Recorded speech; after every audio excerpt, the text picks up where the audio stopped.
तो उत्तर प्रदेश विधानसभा अध्यक्ष सतीश महाना ने रविवार को अपने आवास पर विधानसभा और विधान परिषद के सभी सदस्यों को लंच पर बुलाया।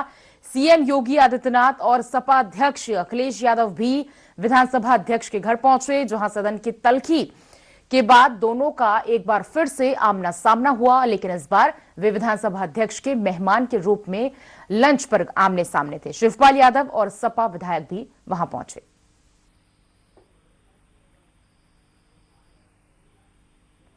तो उत्तर प्रदेश विधानसभा अध्यक्ष सतीश महाना के आवास पर सीएम योगी आदित्यनाथ और पूर्व सीएम अखिलेश यादव लंच के दौरान आमने सामने हुए। आपको बता दूं कि बीते दिनों जिस तरह से तीखे तल्ख सदन में पेश हुए थे, उसके बाद ये तस्वीर खूबसूरत है अपने आप में। आलोक गुप्ता हमारे साथ जुड़े हुए हैं ज्यादा जानकारी के लिए। आलोक जी, ये जो तस्वीर हम देख रहे हैं लंच में पूर्व मुख्यमंत्री और सीएम योगी आदित्यनाथ आमने सामने हैं, लंच के दौरान उनकी मुलाकात हुई है। ये तस्वीर अपने आप में बहुत कुछ बयां कर रही है, एक खूबसूरत तस्वीर के तौर पर से देखा जा रहा है।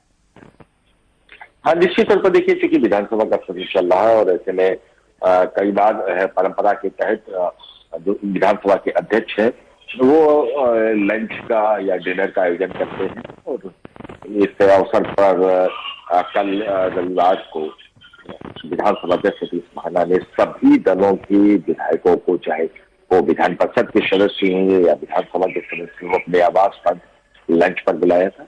मंत्रिमंडल के सारे सदस्य थे, सभी राजनीतिक दलों के विधायक मौजूद थे, एमएलसी थे और खुद सतीश महाना सबकी अगवानी कर रहे थे। मुख्यमंत्री योगी भी यहाँ पर पहुंचे थे, सपा के राष्ट्रीय अध्यक्ष और नेता प्रतिपक्ष अखिलेश यादव भी थे, शिवपाल यादव भी थे और लगभग सभी दलों के अधिकतम सदस्य वहां पर पहुंचे। तो एक अद्भुत नजारा था, क्योंकि पिछले 2 दिनों से देखा जाए सत्र के दौरान शुक्रवार को, बृहस्पतिवार को जब अखिलेश यादव ने सदन में प्रतिभाग किया था और राज्यपाल के भाषण पर चर्चा में भाग ले गए थे, तमाम तरीके के आरोप सत्ता पक्ष पर लगा रहे थे। और उसके बाद में एक घटना इलाहाबाद में हो जाती है और फिर जब शनिवार को मुख्यमंत्री योगी सदन में रहते हैं और वो जवाब देते हैं, तो कहीं ना कहीं कई बार टकराहट की नौबत भी आई थी और कुछ महिलाएं भी सदन में देखने को मिली थी। और उसके बाद रविवार को जब ये विधानसभा अध्यक्ष ने दावत दी थी, लंच पर बुलाया था सभी सदस्यों को, ताकि माहौल सौहार्दपूर्ण बना रहे सदन के अंदर भी और सदन के बाहर भी। तो ऐसे में उस वक्त बहुत ही अद्भुत नजारा रहा है जब नेता सदन और नेता प्रतिपक्ष सतीश महाना की मुलाकात होती है। सतीश महाना जो विधानसभा अध्यक्ष वो भी मौजूद थे और उस वक्त देखा जाए तो वित्त मंत्री सुरेश खन्ना भी थे और जल शक्ति मंत्री भी वहां पर मौजूद रहे हैं। तो एक अजब नजारा रहा है। डिप्टी सीएम ब्रजेश पाठक की तस्वीर में आपको दिखाई पड़ रहे हैं। तो दोनों एक हल्के मूड में थे और सामने नाश्ता भी था। उसके बाद में सभी सदस्यों ने बाकायदा भोजन करके ही सतीश महाना के आवास से बाहर निकले थे। जी बिल्कुल, देखिए जुबानी तीर जिस तरह से हमने देखा कि बीते दिनों सदन में खूब चले हैं, चाहे वो पूर्व सीएम की ओर से हो, सीएम योगी आदित्यनाथ की ओर से हो, और उसके बाद जो ये तस्वीर सामने आई अपने आप में खूबसूरत इसलिए भी है क्योंकि दोनों ही जो बड़े नेता हैं वो विधानसभा अध्यक्ष सतीश महाना के आवास पर पहुंचे। लंच के दौरान दोनों का आमना सामना हुआ और ये तस्वीर जो है वो सामने आई है। फिलहाल आप हमारे साथ बने रहें आलोक, आपसे आगे भी हम जानकारी लेंगे।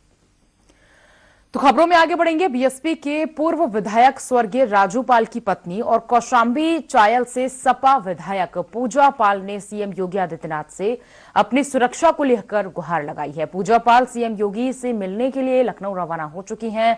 पूजा पाल ने सीएम योगी को पत्र लिखकर Y+ श्रेणी की सुरक्षा मांगी है।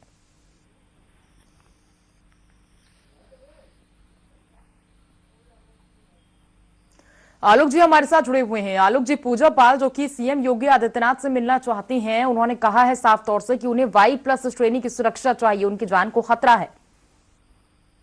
हाँ, निश्चित तौर पर देखिए, करीब 15 साल पहले की घटना है जब पूजा पाल के पति की हत्या हो गई थी। वो भी मौजूदा विधायक थे और उस मामले में अतीक अहमद और उनके भाइयों का ही नाम सामने आया था और इस मामले के जो मुख्य गवाह थे उनकी भी अभी 2 दिन पहले इलाहाबाद में हत्या कर दी गई। तो ऐसे में पूजा पाल भी गवाह है उस मामले में, पत्नी है। तो पत्र लिखा है उन्होंने मुख्यमंत्री योगी को और अपने लिए Y+ श्रेणी की सिक्योरिटी दिए जाने की मांग की है। और कहीं ना कहीं सरकार भी इस मामले को लेकर काफी सख्त है, और ऐसे में और जाहिर तौर पर सबको इस बात की पता भी है, जानकारी भी है कि पूजा पाल के लिए भी खतरा बढ़ गया है, तो उन्होंने भी अपने लिए सुरक्षा की मांग की है। तो निश्चित तौर पर गृह विभाग हो, पुलिस मुख्यालय इस मामले पर गंभीरता से विचार करेगा। तो इस पत्र को क्या अब तक संज्ञान में लिया गया है पूजा पाल के? देखिए, इस पूरे प्रकरण को ही मुख्यमंत्री योगी और डीजीपी लगातार मॉनिटरिंग कर रहे हैं, और उनका पत्र आ गया है, तो कहीं ना कहीं सरकार भी इस बात को लेकर गंभीर है, और जो सुरक्षा की मांग की है, उम्मीद की जा रही है कि जल्दी उनकी जो सुरक्षा है उसको बढ़ा दी जाएगी। पूजा पाल की कोई प्रतिक्रिया अब तक सामने आ पाई हो, क्योंकि वो डर रही हैं और Y+ श्रेणी की सुरक्षा वो मांग रही हैं, और जिस तरह से गुहार लगा रही हैं वो पत्र के थ्रू, किन लोगों से है उन्हें डर? क्या उन्होंने खुलकर अभी तक बोला है कुछ?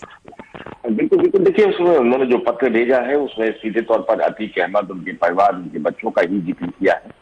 और चूंकि पहले भी जब राजू पाल की हत्या हुई थी, उस वक्त भी अतीक अहमद और उनके भाई को इसमें नामजद किया गया था, और अब पत्र में भी उन्होंने इन सारी चीजों का हवाला दिया है कि किस तरीके से उनकी पति की हत्या की गई थी, और गवाहों को किस तरीके से प्रताड़ित किया जा रहा है, और एक गवाह की भी जिस तरीके से जो वकील भी है उमेश पाल, उनकी हत्या कर दी गई है। तो इस सारी चीजों को उन्होंने हवाला दिया है, और खुद भी लिखा है कि उन्हें भी लगातार धमकियां 2019 से मिल रही है, और इसके मद्देनजर उनकी सुरक्षा को बढ़ाया जाए।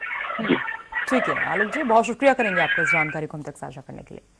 खबरों में आगे बढ़ेंगे। राजूपाल हत्याकांड का मुख्य गवाह उमेश पाल की हत्या के बाद सियासत गर्मा गई है।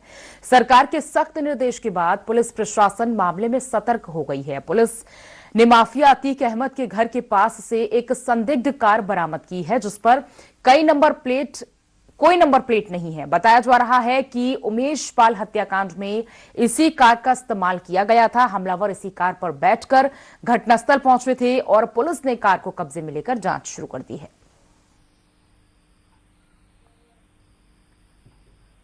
दूसरी ओर उमेश पाल के परिजनों से मिलने पूर्व कैबिनेट मंत्री सिद्धार्थनाथ सिंह पहुंचे। वहीं परिजनों से मिलकर शोक संवेदना के साथ उन्होंने सांत्वना दी और ढांढस बंधाया। मीडिया से बातचीत करते हुए सिद्धार्थनाथ सिंह ने कहा कि पीड़ित परिवार के साथ सरकार है, जो भी दोषी है उनके खिलाफ कार्रवाई की जाएगी और माफियाओं का खेल खत्म होने के कगार पर है।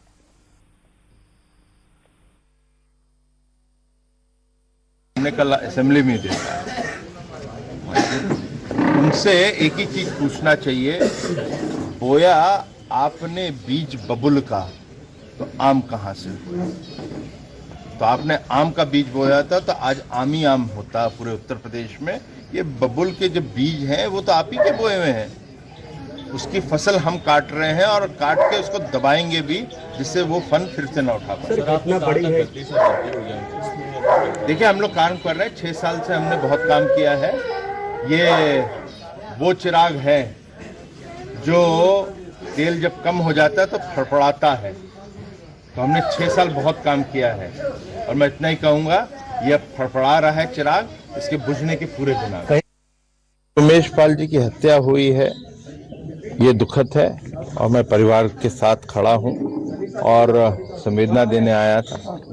आने के पहले मेरी मुख्यमंत्री जी से भी बात हुई स्वयं, और मुख्यमंत्री जी ने एक ही संदेश दिया है, जिन्होंने ये हरकत की है, घिनौनी हरकत की है, उनको बख्शा नहीं जाएगा। और परिवार को आप आश्वस्त करके आइएगा कि जो सरकार को करना है वो करेंगे और इन लोगों को छोड़ा नहीं जाएगा।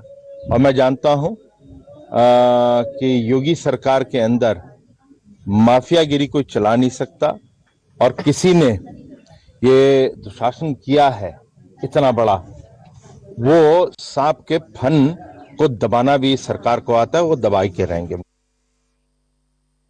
फिलहाल रुक रहे हैं एक छोटे से ब्रेक के लिए।